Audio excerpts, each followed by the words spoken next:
ഒരു സമ്പന്ന കുടുംബത്തിൽ ജനിച്ച റോസ്മേരിയുടെ വിവാഹം 21-ാം വയസ്സിലാണ് നടന്നത്. 22-ാം വയസ്സിൽ ഇരുവരും വേർപിരിഞ്ഞു. തുടർന്ന് റോസ്മേരി തൻ്റെ ഡോളി ആൻ്റിയോടൊപ്പം ജർമ്മനിക്ക് യാത്രയായി. നീണ്ട 22 വർഷം അവൾ അവിടെ ജോലി ചെയ്തു. അവളുടെ ആ ഒറ്റപ്പെട്ട ജീവിതത്തിൽ പിന്നീടൊരു പങ്കാളി വേണമെന്ന് അവൾക്ക് തോന്നിയില്ല. വല്ലപ്പോഴും നാട്ടിലെത്തിയ റോസ്മേരി തൻ്റെ കൂട്ടുകാരിയായ ബെറ്റിയോടൊപ്പം അവളുടെ നഴ്സറിയിൽ സമയം ചെലവിട്ടു.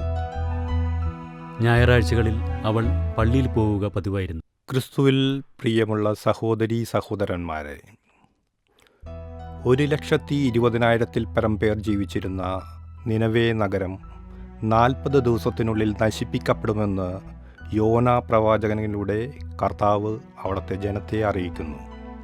എന്നാൽ ഇതറിഞ്ഞ അവിടുത്തെ രാജാവ് തൻ്റെ പ്രജകളോട് ഭക്ഷണം ഉപേക്ഷിക്കാനും ദൈവത്തെ വിളിച്ച് പ്രാർത്ഥിക്കുവാനും നല്ല മാർഗത്തിലൂടെ സഞ്ചരിക്കുവാനും പറയുന്നു. പ്രവചനം ഭയന്ന ജനങ്ങൾ രാജാവ് പറഞ്ഞത് അനുസരിക്കുന്നു. ഇതിൽ പ്രീതനായ കർത്താവ് അവരെ നശിപ്പിക്കുന്നില്ല. തൻ്റെ പ്രവചനം പോലെ നഗരം നശിപ്പിക്കാത്തതിൽ പ്രവാചകൻ കർത്താവിനോട് പരാതി പറയുന്നു. നഗരത്തിൻ്റെ നാശം കാണാൻ മാറിയിരുന്ന പ്രവാചകൻ്റെ മുന്നിൽ കർത്താവ് ഒരു സസ്യം മുളപ്പിച്ച് നിമിഷനേരം കൊണ്ട് തന്നെ അയാൾക്ക് തണലേകുന്നു. അതിൽ സന്തുഷ്ടനായ പ്രവാചകൻ രാത്രി അതിന് ചുവട്ടിൽ ഉറങ്ങുന്നു. പിറ്റേന്ന് ഉണർന്ന പ്രവാചകൻ ഒരു പുഴു ആ സസ്യത്തെ നശിപ്പിക്കുന്നത് കാണുന്നു. വെയിലെത്തിയപ്പോഴേക്കും ആ സസ്യം ആകെ കരിഞ്ഞു പോകുന്നു. വെയിലേറ്റ പ്രവാചകൻ തളർന്നു വീഴുന്നു. അല്പമാത്രം ആയുസ് നൽകിയ ആ ചെടിയുടെ നാശത്തിൽ വിഷമിച്ച് ദൈവത്തോട് പരാതി പറഞ്ഞ പ്രവാചകനോട് കർത്താവ് പറയുകയാണ്, നീ നടുകയോ നനയ്ക്കുകയോ ചെയ്യാത്ത അല്പനേരം മാത്രം നിന്റെ മുന്നിൽ കണ്ട ഒരു സസ്യത്തോട് നിനക്കിത്ര സ്നേഹമെങ്കിൽ ഞാൻ കാലങ്ങൾ കൊണ്ടുയർത്തിയ ഈ നിനവേ നഗരത്തോട് എനിക്കുള്ള സ്നേഹം എത്രയായിരിക്കും. പ്രിയപ്പെട്ടവരെ, ജീവിതത്തിൽ കഷ്ടപ്പാടുകൾ എത്തുമ്പോൾ നാം ദൈവത്തിൽ ശക്തമായി ആശ്രയിക്കുകയാണ് വേണ്ടത്. അവിടുത്തെ സ്നേഹസ്പർശത്തിനായി നാം കാത്തിരിക്കുക തന്നെ വേണം. പ്രിയപ്പെട്ടവരെ, ദൈവത്തിന് നമ്മുടെ ഓരോരുത്തരുടെയും മേലുള്ള ആ സ്നേഹം എത്ര വലുതാണ്. അവിടുന്ന് കാണാത്തതായി ഇവിടെ എന്തുണ്ട്? അവിടുന്ന് കേൾക്കാത്തതായി ഇവിടെ എന്തുണ്ട്? അവിടുന്ന് എപ്പോഴാണോ ആ സ്നേഹം നമുക്കായി നീട്ടിവെക്കുക, അപ്പോൾ ആ സ്നേഹം ഒരു ഇളങ്കാറ്റ് പോലെ നമ്മെ തഴുകും. ആ സ്നേഹം ഒരു അരുവി കണക്ക് നമുക്ക് കുളിരേകും. അവിടുന്ന് മനസ്സ് വെച്ചാൽ അതുവരെ പൂവിടാതെ നിന്ന പൂമരങ്ങൾ പൂവിടുക തന്നെ ചെയ്യും.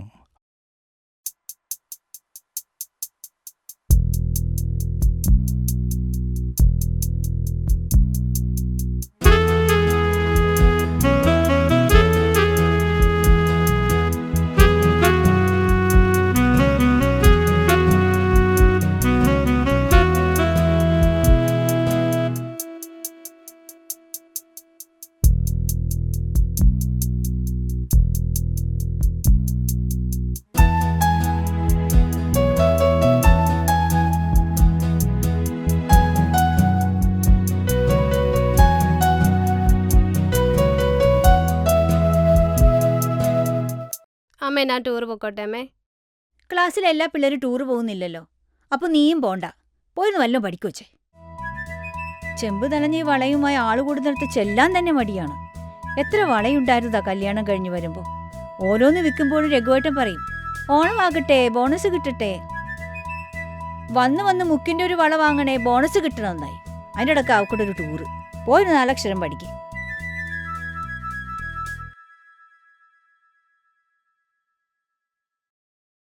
മാമ, അമ്മ പറയുന്നു എന്നോട് ടൂർ പോകണ്ടെന്ന്. എനിക്ക് പോകണം മാമ. എൻ്റെ ക്ലോസ് ഫ്രണ്ട്സൊക്കെ പോകുന്നുണ്ട്. മാമൻ അമ്മയോട് പറഞ്ഞ് ടൂർ വിടാട്ടോ. എത്ര രൂപയാ ടൂറിന് പോകാൻ വേണ്ടത്? 3000.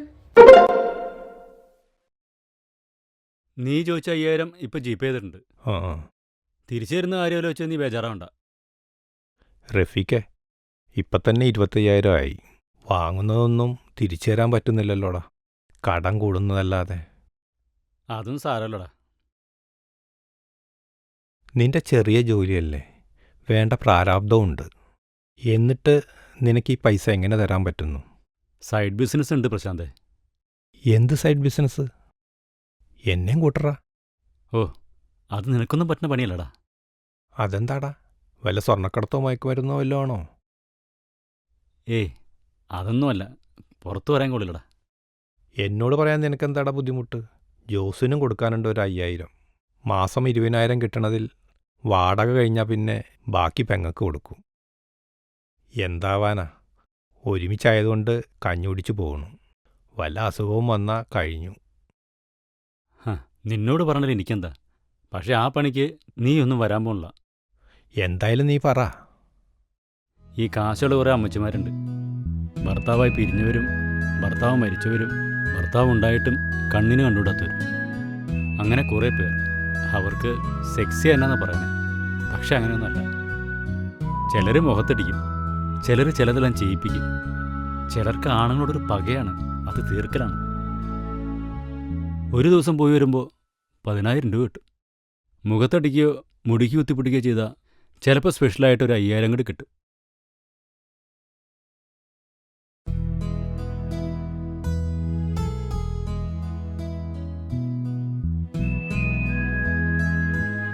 ആ റഫീഖില്ലേ, പുതിയൊരു ഫോട്ടോ ഇട്ടിട്ടുണ്ട്. ഒരു 45 വയസ്സൊക്കെ കാണും. പെണ്ണൊന്നും കെട്ടിയിട്ടില്ലെന്നാ പറയുന്നേ. ആളുടെ അടുത്ത ഫ്രണ്ടാണെന്നാണ് പറഞ്ഞത്. നീയും നാളെ ഒരു ഇന്റർവ്യൂ ചെയ്യണം. അത് കഴിഞ്ഞിട്ടൊരു മെഡിക്കൽ ചെക്കപ്പിന് അയക്കണം. എനിക്കിപ്പോഴും അത്ഭുതം തോന്നുന്നത് നീ ഇതുവരെയും ഇതിലൊന്നും ഒരു താല്പര്യവും കാണിക്കുന്നില്ലല്ലോ എന്നതാണ്.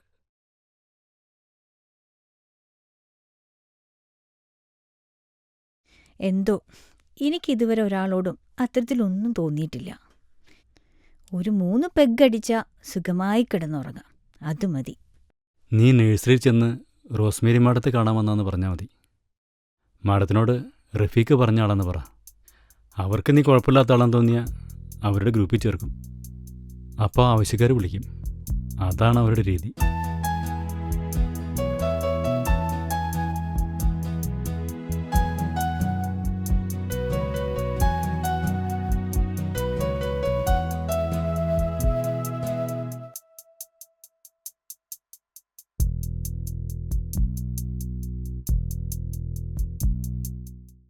മാഡം, ഞാൻ റഫീഖ് പറഞ്ഞ ആളാണ്.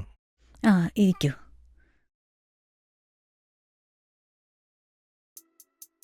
എന്താ പേര്? പ്രശാന്ത്. വീട്ടിലാരൊക്കെയുണ്ട്?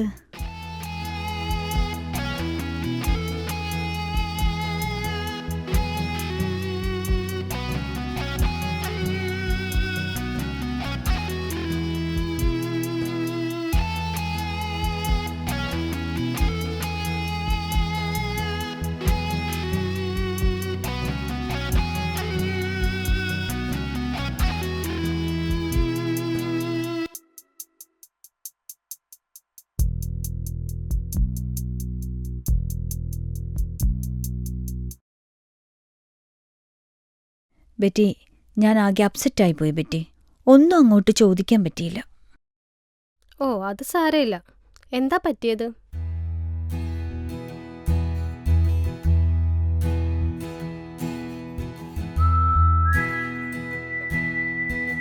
ഞാനത് ഇതുവരെ ആരോടും പറഞ്ഞിട്ടില്ല.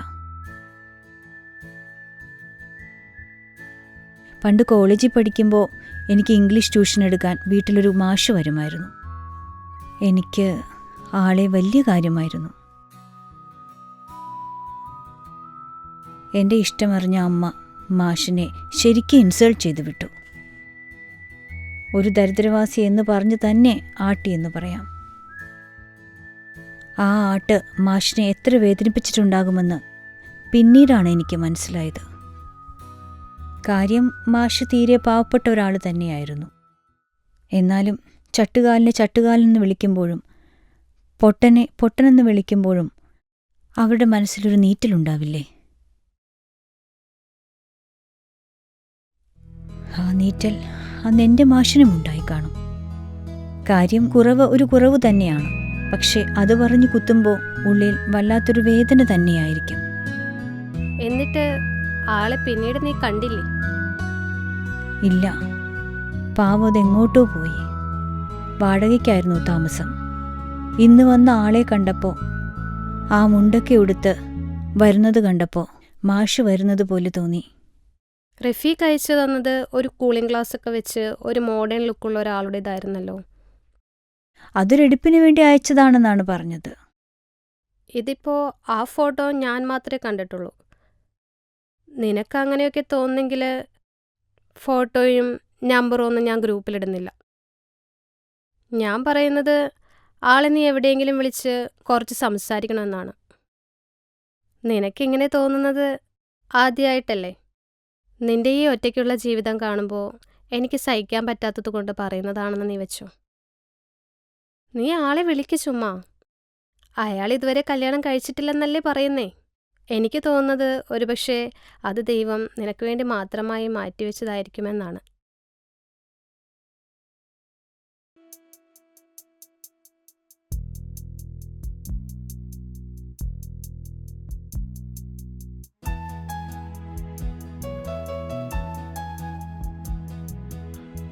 മാഡം, ആ, ഇരുന്നിരുന്നു.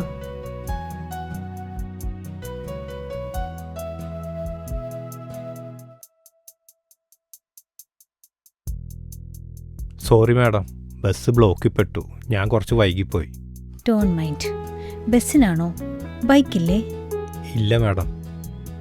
മാഡം എന്ന് വിളിക്കണ്ട, റോസ്മേരി എന്ന് വിളിച്ചാൽ മതി. ഉം. ഞാൻ പ്രശാന്തിനെ മാഷെന്ന് വിളിക്കട്ടെ? ഓ, മാഷ് ബികോം അല്ലേ? എന്നെക്കുറിച്ച് അക്കൗണ്ടൻസി പഠിപ്പിക്കോ? അത് ഞാൻ പണ്ട് പഠിച്ചതല്ലേ.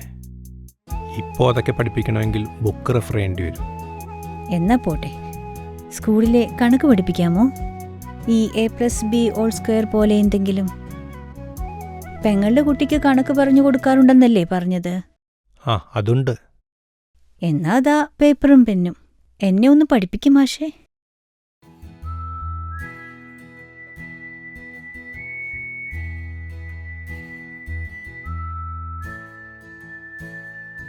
A+B into A+B A² plus AB plus AB plus B².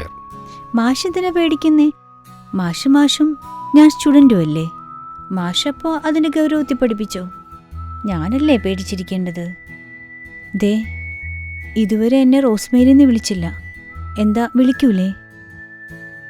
ആ, വിളിക്കാൻ റോസ്മേരി. ദേ, ഒരു പ്രാവശ്യം വിളിച്ച പോരാ, കൂടെ കൂടെ വിളിക്കണം. പിന്നെ ക്ലാസ് എടുക്കുമ്പോൾ തെറ്റിയ എൻ്റെ ചെവിക്ക് പിടിച്ചോണം. റോസ്മേരിക്ക് ഇതൊക്കെ അറിയാവുന്നതല്ലേ, പിന്നെന്തിനാ? മാഷ് പഠിപ്പിക്കും മാഷേ. മാഷ് പഠിപ്പിക്കുമ്പോൾ മാഷിൻ്റെ മീശയൊക്കെ നോക്കി എനിക്കിങ്ങനെ ഇരിക്കണം. റോസ്മേരി വർത്താനം പറയുമ്പോൾ ഓറഞ്ചിൻ്റെ മണമാണല്ലോ. എന്താ ഇപ്പോൾ റോസ്മേരി ഓറഞ്ച് കഴിച്ചോ? മാഷേ, അത് ഞാൻ മാഷ് വരുമ്പോൾ സംസാരിക്കാനൊരു ധൈര്യത്തിനായി 2 പെഗ്ഗെടുത്തടിച്ചു. ഓറഞ്ചിൻ്റെ രുചിയുള്ള മദ്യമുണ്ടോ? ഓറഞ്ചിൻ്റെ രുചിയൊന്നുമില്ല, മണമേ ഉള്ളൂ. അപ്പോൾ എൻ്റെ മാഷ് ഒരു വായ നോക്കിയാണ്. എൻ്റെ വായ മാത്രം നോക്കിയാൽ മതി കേട്ടോ. എന്തായാലും മുടിക്ക് കുത്തിപ്പിടിച്ചൊന്നുമില്ലല്ലോ.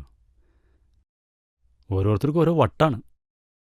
അവർ തന്ന 25,000 നീ എനിക്കെന്തിനാ ധൃതി പിടിച്ച് ജീപേ ചെയ്ത്? കൊടുക്കാനുള്ളത് കൊടുത്താൽ മനസ്സിന് സമാധാനം കിട്ടും. നാളെ ഒരു യാത്ര പോകാമെന്ന് പറഞ്ഞിട്ട് നീ എന്തു പറഞ്ഞു? വരാമെന്ന് പറഞ്ഞു. ലീവ് കിട്ടാൻ പാടാണ്. പിന്നെ ഞാൻ ലീവൊന്നും എടുക്കാത്തതുകൊണ്ട് തന്നു.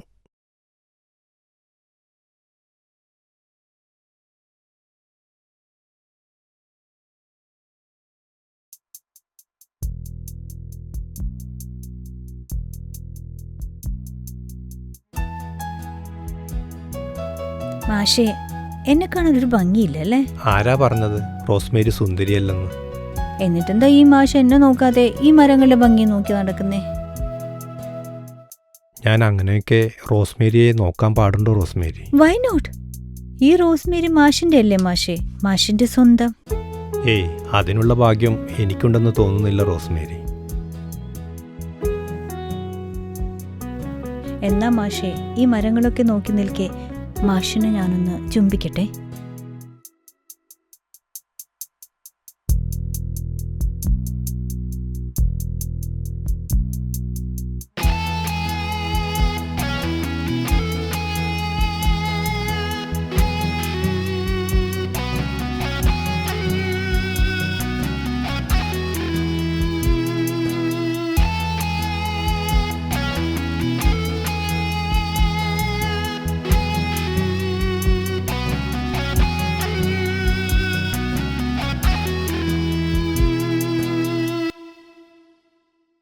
നീ ലീവ് കിട്ടില്ലെന്ന് പറഞ്ഞില്ലേ?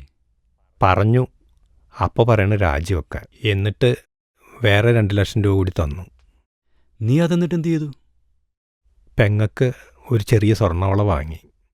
കൈ കിടക്കുന്ന മുക്കിൻ്റെ വളയുടെ നിറമൊക്കെ പോയി. അതെന്തിനാ നീ ഇത്ര ധൃതി പിടിച്ച് ചെയ്ത്?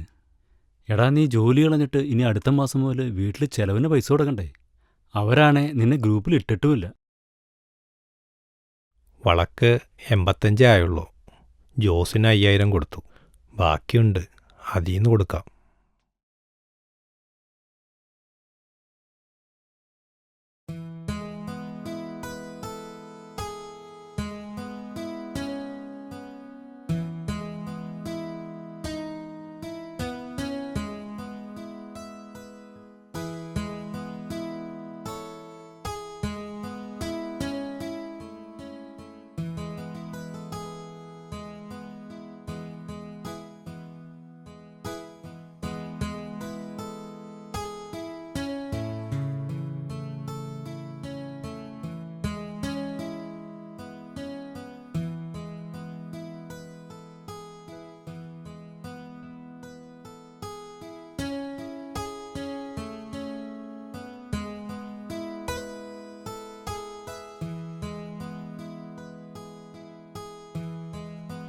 എന്തേ നിൻമിഴികളെപ്പോഴും എന്നിലേക്ക് തന്നെ വരുന്നു, തിരകൾ തീരത്തേക്കെന്ന പോലെ.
മാഷിൻ്റെ ലൈഫിൽ ഇതുപോലെ ഇതിനു മുമ്പ് എത്ര തവണയുണ്ടായിട്ടുണ്ട്?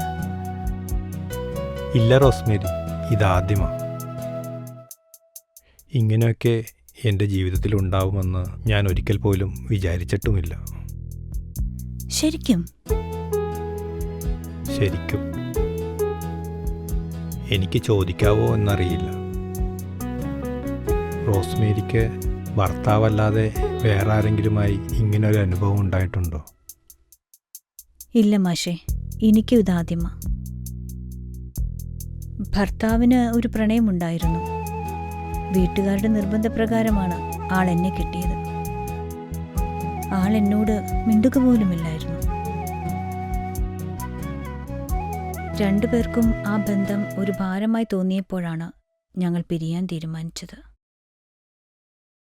എന്തായിരിക്കും റോസ്മേരി നമ്മളെ രണ്ടുപേരെയും കാലം ഇങ്ങനെ ഒറ്റക്ക് മാറ്റി നിർത്തിയത്? മാഷ് കേട്ടിട്ടില്ലേ, നല്ല സ്നേഹം വീഞ്ഞു പോലാണെന്നും അത് പഴകും തോറും വീര്യം കൂടുമെന്നും. അങ്ങനെ നമ്മുടെ സ്നേഹത്തിൻ്റെ വീര്യം കൂടാനായിരിക്കും മാഷേ.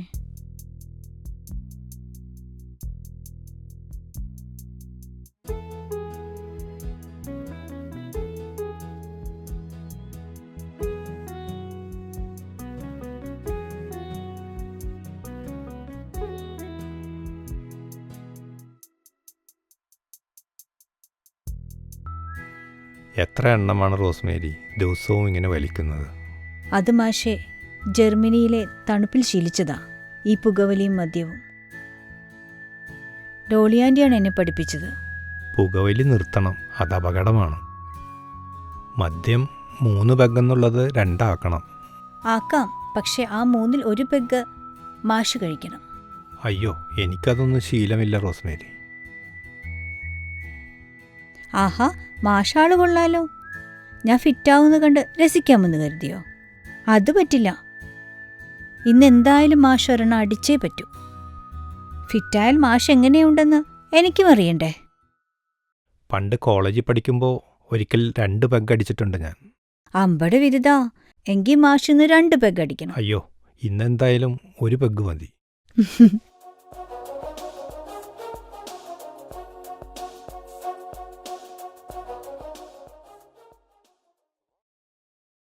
ദേ മാഷേ, നമുക്ക് ഈ ഷാപ്പിൽ കയറി ഒരു കുപ്പി കള്ള് കുടിക്കാം.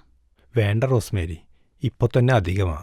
എന്നാ രാത്രി ഈ ഷാപ്പിന്റെ മുമ്പിൽ നിന്ന് ഡാൻസ് കളിക്കുന്ന വീഡിയോ എടുത്ത് ഇൻസ്റ്റയിലിട്ടാലോ? അതൊന്നും വേണ്ട റോസ്മേരി, നമുക്ക് പോവാം. പിന്നെ വഴിയിൽ പോലീസെങ്ങാനും പിടിച്ചാൽ അതു മതി. അതിന് പെണ്ണുങ്ങളെ ഊതിക്കാൻ മാത്രം വളർന്നോ മാഷേ നമ്മുടെ പോലീസ്? നമുക്ക് പോവാം റോസ്മേരി. ശരി ശരി, ഞാനെത്താം. ആ, നാളെ നൈറ്റ് ഫ്ലൈറ്റിന് എന്തായാലും ഞാനെത്താം. ആ, ഓക്കെ. എന്തു പറ്റി? എനിക്ക് നാളെ തന്നെ ജർമ്മനിക്ക് പോകണം. ഡോളിയാൻറ്റി അവിടെ ഹോസ്പിറ്റലിലാണ്.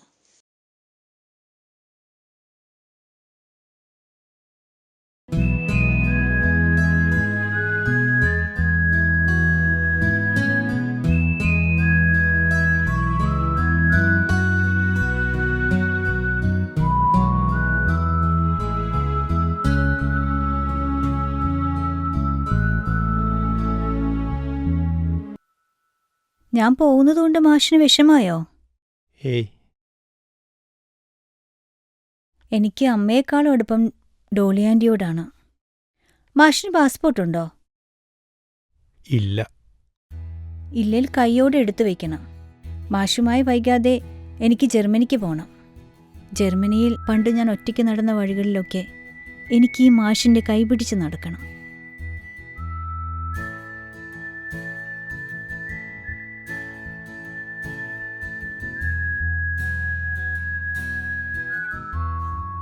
റോസ്മേരി മാഡം ഇന്നല്ലേ പോകുന്നത്? നീ പോയില്ലേ? ഇല്ല, അവരുടെ ബന്ധുക്കളൊക്കെ ഉണ്ടാവുമല്ലോ, ഉം. അതുകൊണ്ട് മാറി നിൽക്കാമെന്ന് വിചാരിച്ചു. ഓ, എനിക്ക് ആ ഷമീറിനൊന്ന് കാണാം. എന്നാൽ ഞാനങ്ങ് മാറിക്കോട്ടെ. ഓ ശരി.